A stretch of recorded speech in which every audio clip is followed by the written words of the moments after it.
So when somebody says, is selling hard, to me, it is hard, but it's not hard the way that most people think.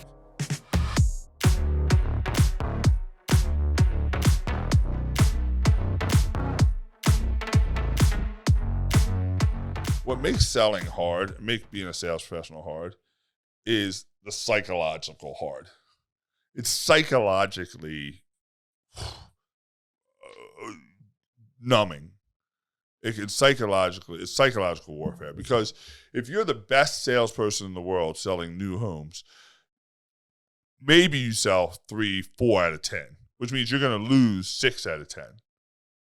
You're going to get rejected more than you don't. And so how do you build up an armor so that the rejection doesn't sting? Well, there's two thoughts. Well, you can try to build up an armor, but that makes you, most of the time, unemotional. And so people say, well, become emotionally disconnected. No, don't ever become emotionally disconnected, because you're trying to sell to people that are emotionally driven. So becoming emotionally disconnected serves nobody. So it's not about becoming emotionally disconnected. It's about redirecting your emotions. It's about redirecting. When somebody rejects you, understand that they're not rejecting you. They're rejecting the idea of what you're offering. It doesn't work for them.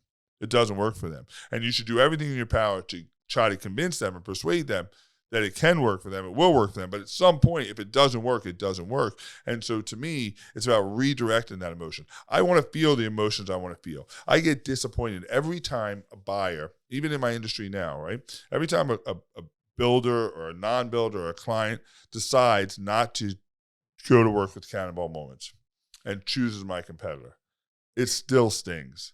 It still stings. It still upsets me. It still frustrates me. It still makes me sad.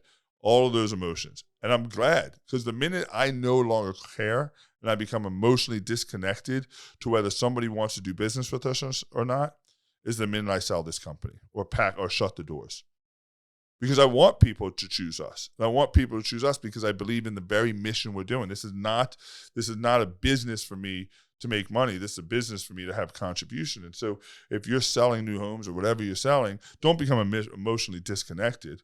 Feel what you should feel. Feel remorse. Feel sad. And then ask yourself the right questions. The quality of your life is predicated on the questions we ask ourselves. Ask yourself the right questions. Did I do everything in my power to try to convince, persuade, and influence these people that our solution works to solve their problem? If you did, and you can answer that honestly, then there's no reason to stay in a ditch. But if the answer is no, then feel regret, feel remorse that you didn't do everything in your power, and then learn from it and move on. Get better. So don't become emotionally disconnected. Don't become numb to rejection. Learn from rejection and then move on.